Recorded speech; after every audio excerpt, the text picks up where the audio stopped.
These faces you're looking at are the people behind some of the most infamous true crime cases covered on this channel.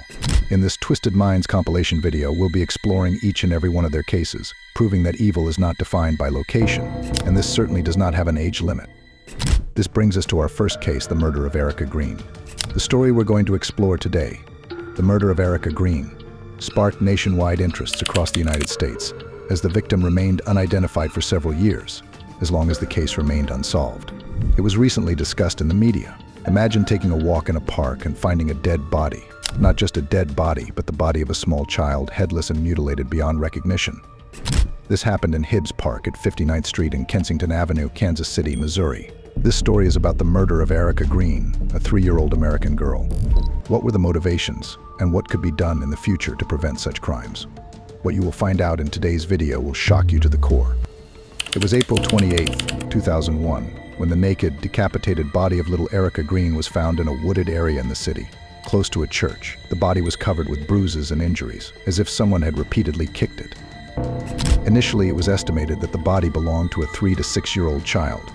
Almost 3 days later, her head was found wrapped in a plastic bag 150 to 200 yards away from the body discovery site. The initial reports suggested that the body had bruises that may have been caused by constant kicking or hitting with a heavy object, such as an ashtray. Judging by the nature of the cuts on the neck, it was presumed that the head was chopped off using shears or hedge clippers. The police tried to figure out the person's identity but were unsuccessful. There were no reports of a small black girl missing in the surrounding areas. After nobody came forward to claim the girl's body, the story caught the media's attention. She was referred to as Precious Doe. Several volunteers came forward to raise funds for Erica's funeral, which was held in December of 2001. The funeral was attended by hundreds of people. A memorial was also built in Hibbs Park, near where Erica's body was found. Many attempts were made to identify the little girl. This included forensic facial recognition techniques such as police sketches, computer-generated images, and face busts. The investigators narrowed down her age to between 3 and 4 years old. Due to the increased pressure from the public, the body of Erica Green was exhumed 2 times for autopsy purposes, once in 2002 and again in 2003. Despite receiving thousands of tips from around the world and putting a lot of effort into the investigation, they were unsuccessful. One of the activists, Alonzo Washington, never gave up. He kept talking about the case and ensured the investigation never stopped. Every year on the anniversary of Erica's death, he ran an ad in a local African-American newspaper, the Kansas City Call, to remind people of the incident and to encourage people to come forward. He raised $33,000 for reward money in the case. On April 30, 2005, Alonzo was contacted by a man named Thurman McIntosh. He claimed to be the grandfather of a man named Harold Johnson, who lived in Muskogee, Oklahoma. According to Thurman, Harold moved to Kansas City in the spring of 2001 after marrying a woman named Michelle Green. She already had a daughter named Erica Green. When the family moved back to Oklahoma, Erica wasn't with them. Upon being asked about Erica, Michelle always struggled to answer the questions that led Thurman to believe that Erica was actually Precious Doe. On the 4th of May, Thurman was asked after Alonzo forwarded the tip to a Kansas City homicide detective. Fortunately, Thurman was able to provide the investigators with a hair strand belonging to Michelle. The DNA from the hair was a match to Precious Doe's DNA. The police instantly traced the Johnsons and brought them in for questioning, and not long after that, the mystery started to be revealed. On May 5, 2005, it was announced that Precious Doe was indeed Erica Green. The innocent Precious Doe was born on May 15, 1997, in McLeod, Oklahoma. Just a month before Erica was born, Michelle was in prison for larceny. The Mabel Bassett Correctional Center didn't allow children to live with inmates, so she gifted Erica to Betty Brown, a friend of her grandmother. Very little is known about who Betty was. On April 4, 2001, Michelle picked up Erica from Betty's place. She said they were going to have a family reunion. Instead, she moved to Kansas City, Missouri, with her boyfriend Harold Johnson. Initially, Michelle wanted to get a job in Kansas City, but after multiple failed attempts, she lost her faith, got depressed, and started using drugs. In late April 2001, the Johnsons were living in Kansas City. By then, both husband and wife were using PCP, a drug that can cause disordered thinking and delusions. One night when Erica didn't want to go to bed, Harold got angry and started kicking her. That's when Erica became unconscious and passed out.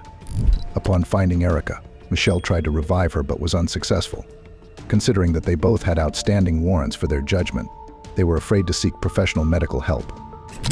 Michelle placed Erica's body in a bathtub full of ice-cold water in the hope that she'd regain consciousness. It was estimated that Erica was unconscious for between 10 hours and 2 days before she died. After the death, the couple hid Erica's body in a baby stroller. Hiding the little girl's body was now the only option for the couple.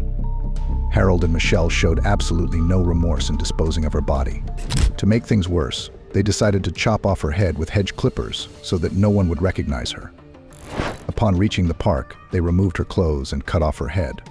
Only a pair of monsters could do this to an innocent little soul. They threw the head away from where her body was. At that point, Harold and Michelle thought that no one would ever find her. They moved on with their lives as if nothing had ever happened. Every now and then, relatives asked about Erica's whereabouts. Michelle used to tell people that Erica was back with Betty Brown in Oklahoma. She kept telling similar lies for the next 4 years. Erica was never reported missing because her mom always came up with apologies.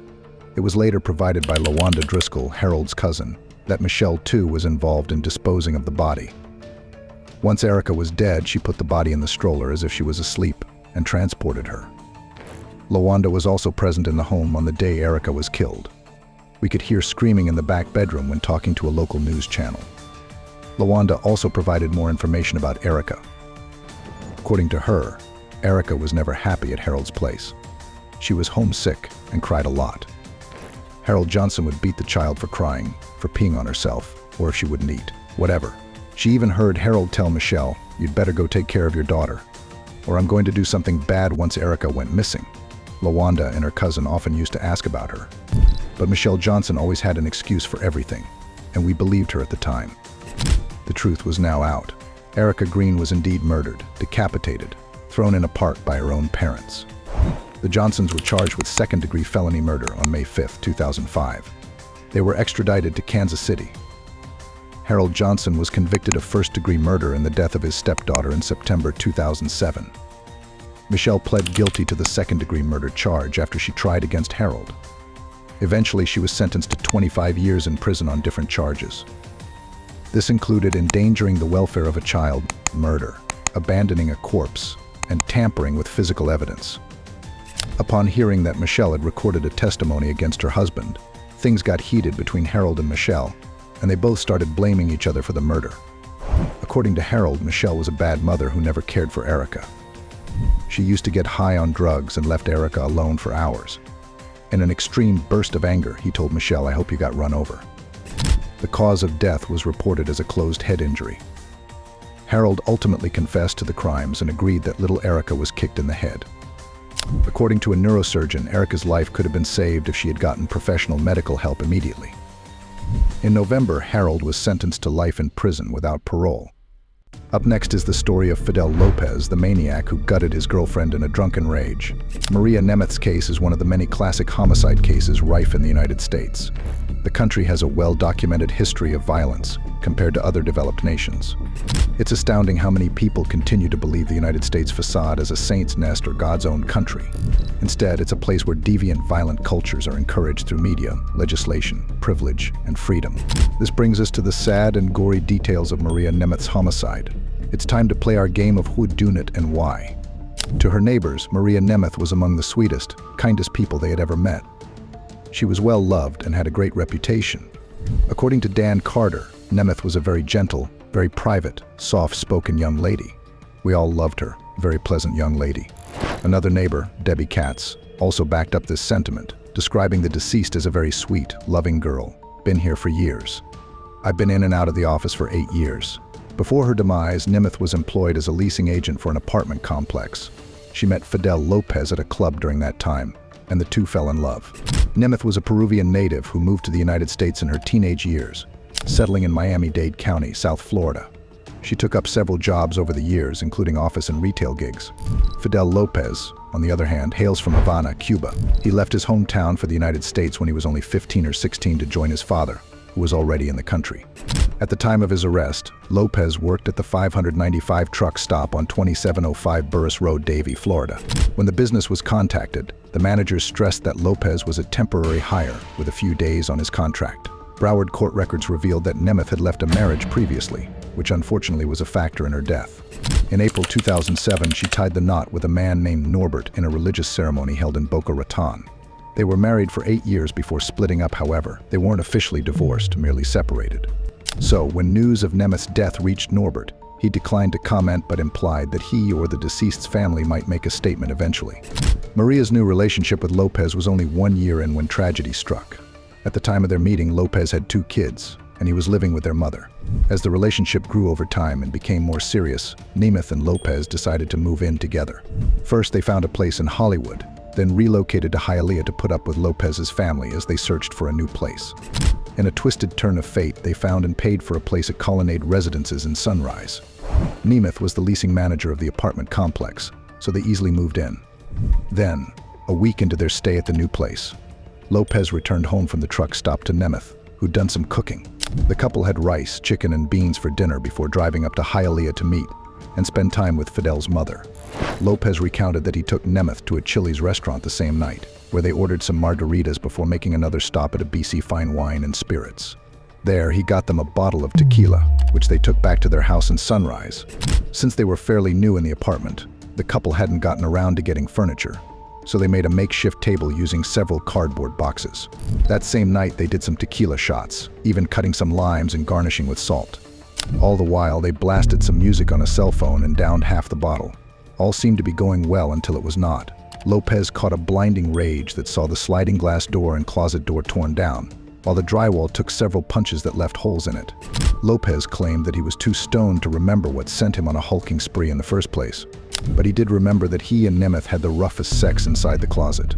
In their drunken haze, the couple wound up in the bathroom because Maria Nemeth felt nauseous. I just remembered seeing glass on the floor. I really don't remember when I broke it or why did I break it, Lopez reported to investigators. He claimed to have stepped out almost immediately for a smoke but returned to find Nemeth barely breathing on the bathroom floor. A decent argument if the deceased wasn't found with her vaginal canal sprawled out all over the floor, or with the intestines completely torn out of her body. Yeah, things are about to take a turn for the worse. It's 3:39 a.m. when the 911 line buzzes. An operator jumps on the call to hear a frightened Lopez whimpering at the other end of the line. She's not breathing, he cried. She's not breathing. Send the ambulance, sure. A couple of minutes later, the Sunrise Police Department had flooded around the Colonnade residence. They made their way to the couple's apartment, where they found Lopez wailing over Nemeth's nude body in the bathroom. Blood had puddled near the corpse, and body tissue stretched from the deceased's nether region. The crying man rang 911, and a dead woman turned inside out seemed like something out of the illegal abortion handbook, or so the detectives thought until they tried to get Lopez's statement. His account and the disarray of the apartment told a different story, though. Bloodstains were all over the apartment, not just the bathroom, bedroom, closet doors and walls. The broken sliding glass and the door torn clean off its hinges further spurred suspicion of foul play. Some 30 minutes into their arrival, Nemeth was pronounced dead by the Sunrise Fire Rescue Department. Detectives searched for clues around the house and happened on the half-empty bottle of tequila that started the night and slices of lime, tying in several indications of a scuffle. Upon reaching out to the neighbors, 2 claimed to have heard a lot of noise, with a man yelling at the top of his voice for about 2 hours before all went quiet. Lopez was brought in for questioning the following day, a Sunday morning, to recount his side of the story. He began by revealing their sex disaster in the closet before Nemeth made her way to the bathroom, where she was subsequently puking and collapsed. When asked about foreign objects in her body, Lopez clarified that Nemeth had talked him into trying beer bottles as an adult toy. Surely no woman in the history of sexual encounters has ever encouraged a guy to take out his phallus and instead stuff her with bottles. Well, let's just see how this holds up in court. Fortunately, the detectives didn't buy the story and pressed Lopez for more details instead. He finally caved and described in gory detail how he snapped and murdered his girlfriend of 1 year. All seemed to be going fine when they were making love until Nemeth made the murder-worthy mistake of calling out her ex-husband's name twice. Lopez flew into a rage. She changed my name, he told detectives. That's not really how the change of names works, but okay, she called me the name of the other guy, and she said it twice, and she was wrong, and she was confusing me with him. According to Lopez, he stepped out of the closet and started breaking things around the house. The rear sliding door was his first victim, followed by the drywall and the closet door because, the house is to blame. Upon returning to the closet, he found that Nemeth had collapsed and was unconscious. Horrifically, Lopez grabbed some beer bottles and started inserting them up Nemeth's vagina, not looking quite as stuffed as he was hoping for. Lopez went ahead and added a flat iron for hair, just to make sure everything was in the right place. He rammed both of his arms up there to his elbow, felt around for her intestines, grabbed and pulled them out. Lopez added that Nemeth didn't move while he rearranged her insides, and so he grew worried. So he fetched some water and splashed it on her face. Then, when she remained unconscious, he moved to the bathroom to wash off his bloodied hands before stepping out on the porch for some cigarettes. "I was so nervous, man," he told investigators. "I wasn't thinking, man, I wasn't thinking." Upon returning to the bathroom, Lopez found that Nemeth's corpse made for solid aesthetics, so he grabbed some nearby items to cover up the tissue he'd yanked out. Finally, he checked to see if she was breathing again before calling the authorities. After confessing to how he violated Nemeth, Lopez tried to get some clues from the investigators. "I know I'm going to jail, but I have 2 kids, you know. How many years do you think this is going to cost me?" By the afternoon of the same day, Fidel Lopez was arrested on the charge of first-degree murder. He was held without bond, and there were no legal protests from his attorney. Records failed to indicate if he even hired one. Lopez's only other legal misconduct was for disorderly intoxication in 2014, as shown on the Florida Department of Law Enforcement. After meeting with his attorneys, Lopez was ready for his court appearance, and a Broward judge set February 13, 2016, as the date for setting up the jury. Melissa McNeil, a defense lawyer, commented that the move for a speedy trial was made for only one reason, although it was waived more times than used. She ended by saying, "We are ready for trial." Luckily for him, his timing for a speedy trial was beneficial to his case, which had 2 counts of sexual battery and first-degree murder. So tabling the case to a jury as quickly as possible prevents the state from initiating the death penalty. Before now, Florida's strategy for using the death sentence was deemed unconstitutional and subjected to further verification processes. Within that time, Alona Holmes, a Broward Circuit judge, placed a formal inhibition on the state attorney's office from pursuing the death penalty. Tom Coleman from the prosecuting counsel declined to comment on the state's decision to appeal the ban. Jury selection began in earnest on the due date, and a time was set for the panel to return to court and hear the confession that Lopez had provided to the Sunrise Police Department. A week before Lopez's court appearance, the defense lawyers filed a motion arguing that he wasn't read his Miranda rights properly, hence, he didn't understand his rights during the interrogation process. The defense also hoped to lower the amount and type of crime scene photos that the jury got to see, for fear that the gruesome images may spark unnecessary outrage.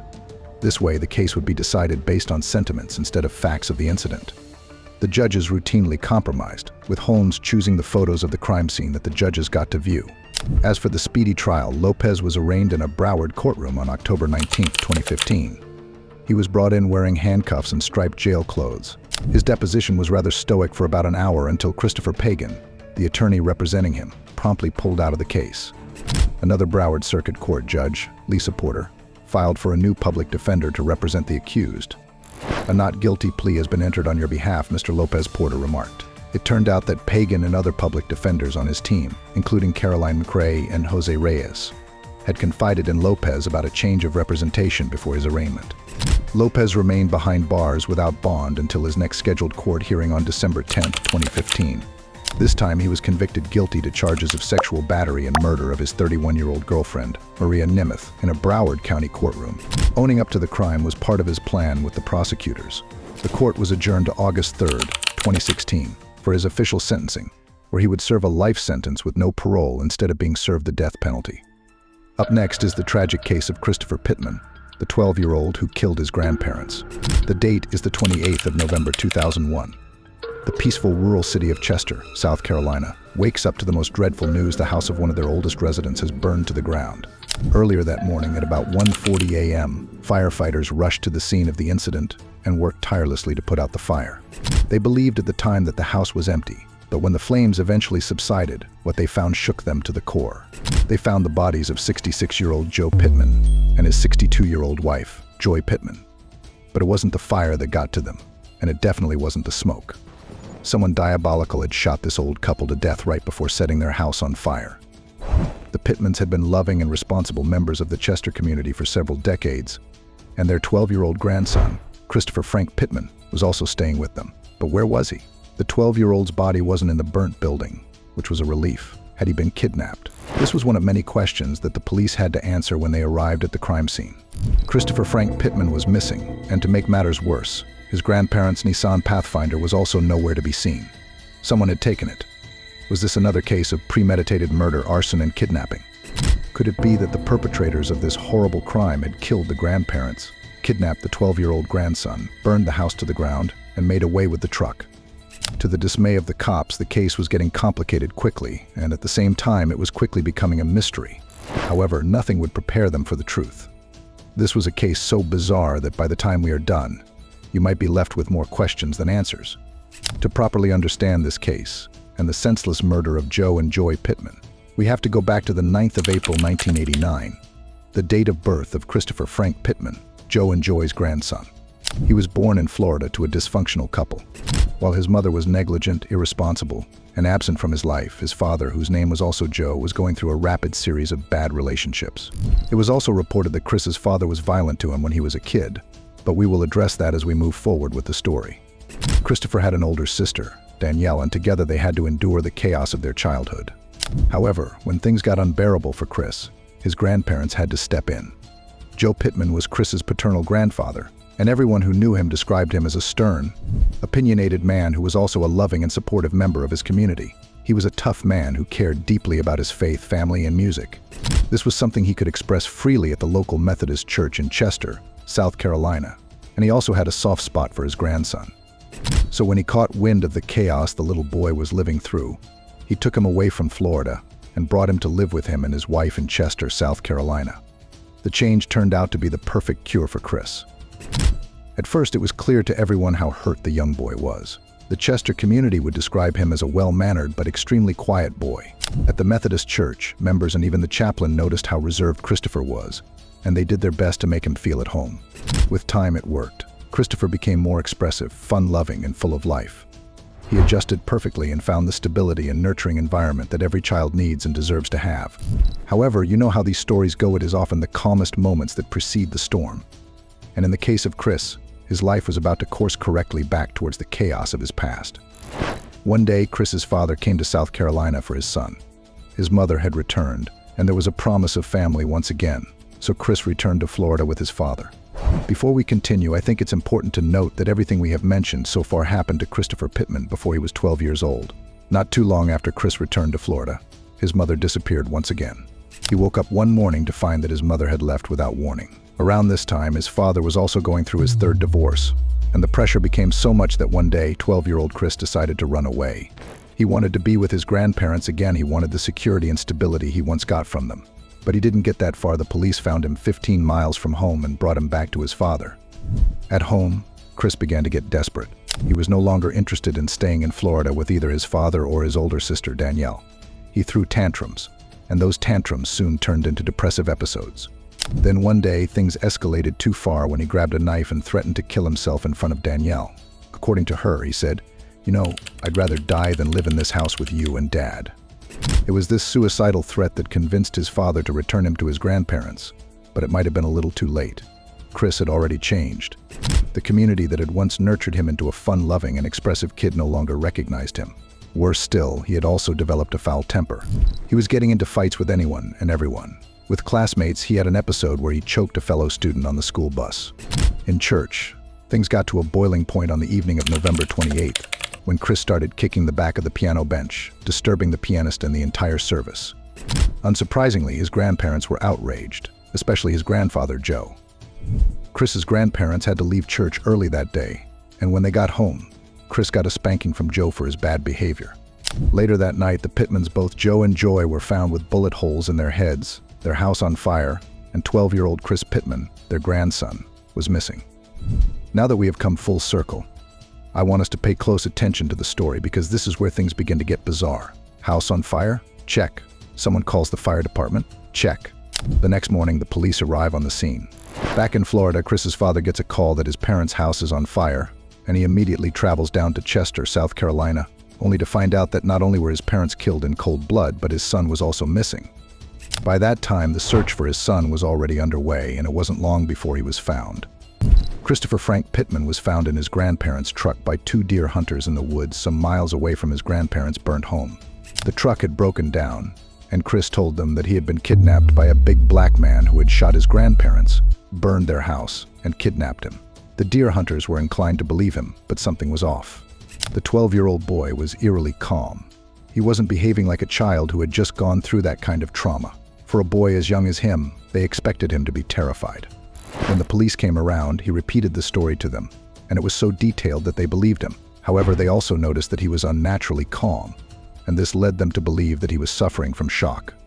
So he was handed over to a sheriff's investigator named Lucinda McKellar, who had experience working with children. Chris stayed with Lucinda throughout that afternoon.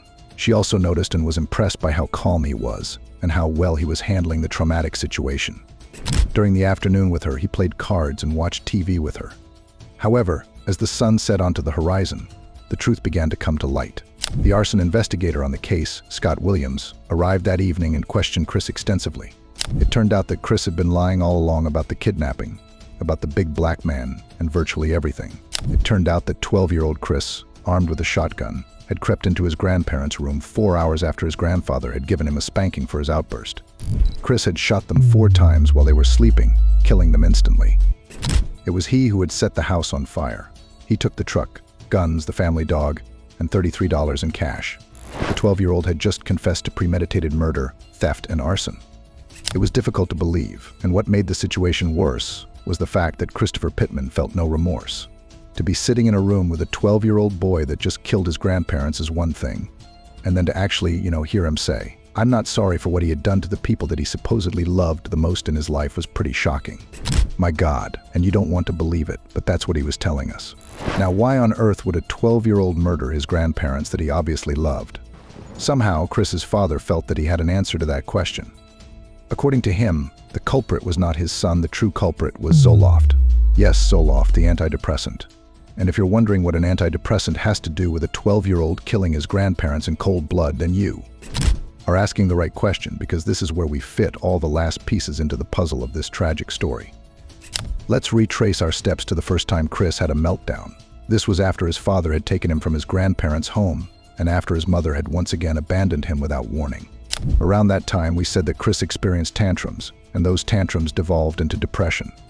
It was mild in the beginning, so doctors placed him on Paxil, an antidepressant. However, things got worse, and we talked about how he threatened to commit suicide if he wasn't allowed to return to his grandparents in South Carolina. His father agreed, and he was sent back to his grandparents. Now we're standing on thin ice. You see, in Chester, South Carolina, the drug Paxil was not available, so a doctor in the town prescribed Zoloft for him instead.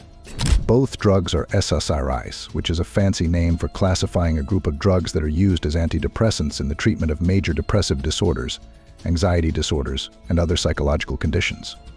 Paxil and Zoloft might have similar modes of selective action, but abruptly substituting one for the other is far from advisable. So when Chris switched to Zoloft, he might have suffered from Paxil withdrawal. He allegedly began to experience the negative side effects of the new medication. His older sister, Danielle, would testify that her brother complained of a burning sensation all over his body that required painkillers, and that he would often express volatile behavior to the point of becoming manic. And when the side effects were brought to the doctor's attention, what did they do? Well, they doubled his daily dosage from 100 milligrams to 200 milligrams. Now, most would just call this child a sick, twisted killer, but Chris's defense team believed that they had a reasonable explanation. They claimed this increased prescription might have been what led Pittman to choke a fellow student, and it might have been what caused the scene in church that led to his grandfather spanking him, and it might be the reason he murdered his grandparents in cold blood. This was the defense's argument when Chris's case was taken to the court 3 years after the crime was committed. Chris was arrested until he was 16, and then he was tried as an adult on the 31st of January 2005. During those 3 years, Chris's story started to change, but only slightly. He wasn't denying that he killed his grandparents, but he changed some details. He said that his grandfather did not spank him on that fateful evening, and that he killed him because he was under the influence of an overdose of Zoloft. Everyone in his family believed him, everyone from his older sister to his maternal grandmother to his own father. According to Chris, Zoloft had caused what a forensic psychiatrist would later call command hallucinations. In simpler terms, a voice instructed him to murder his grandparents. He said it was like a dream or television show that he couldn't turn off or stop watching. These voices in my head. And what were these voices saying? Kill them. The task of convincing the jury that Chris's crime was a result of the negative side effects of the drug fell on the defense, and they brought 2 scientists to back the claim. The first defense expert was a forensic psychiatrist named Lynette Atkins, who said that on the night Chris killed his grandparents, he was not in control. He was psychotic and heard command hallucinations that ordered him to pull the trigger and burn the house. She also said that his lack of emotions after the murder was yet another side effect of the medication. We must know Atkins, who evaluated juvenile suspects for the state of South Carolina at the time, had a history of testing on behalf of the prosecution, But in this case, she was on the other side of the fence, so it shocked everyone. The second expert witness that witnessed on behalf of the defense was Dr. Richard Caffin, a scientist who had worked for the FDA for 14 years and once approved Zoloft for human medical trials. Now, he believed that the medication could drastically change the behavior of some juveniles by causing chemically induced anger. Also, during the early period of his 3 years of incarceration before trial, another psychiatrist claimed that Pittman was still suffering from mania and used racial slurs on the prison guards. Every argument and evidence from the defense pointed to Zoloft as the true guilt of Chris's terrible crime. However, while the defense was working hard on the Zoloft case, the prosecution worked tirelessly to discredit it. Prosecutors blamed it all on meanness and a kid who was disciplined by his grandparents. They said only an adult-thinking criminal could plot, plan, and pull off such a horrible set of crimes because, remember, he didn't just kill his grandparents, he set their house on fire and came up with a fake story to hide his disgusting actions from authorities. The prosecution kept this in mind, and in efforts to prove the prescription drug played no role in the vile acts, they brought up evidence of volatile behavior that Chris had exhibited before he was introduced to any of the drugs. The defense either denied or waved it off as a boy being a boy. Then, the prosecution pointed out that Zoloft had been on the market since the early 90s and was the most prescribed antidepressant in America at the time. There was no other case where the drug had turned an individual into a monster. Then they brought their medical experts. A psychiatrist named James Bollinger said, and I quote, "There was no evidence that he wasn't thinking correctly. There was a lot of evidence that he knew what he had done was wrong."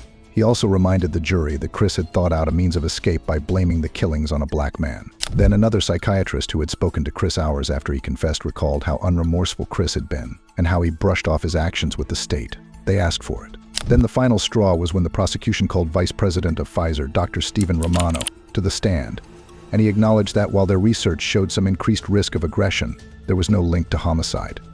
The judge called the defense aside and gave them an option of a plea deal that could see Pittman get a minimum sentence of 3 years, but they rejected it. The defense lawyers were convinced that the jury could not unanimously decide that Chris was guilty. On the 15th of February 2005, Pittman was convicted of murder and sentenced to 30 years in prison. But was this justice? Eventually, after Chris pleaded guilty on the 11th of June 2007, he was convicted of 2 counts of voluntary manslaughter and will become a free man in 2023 at the age of just 34.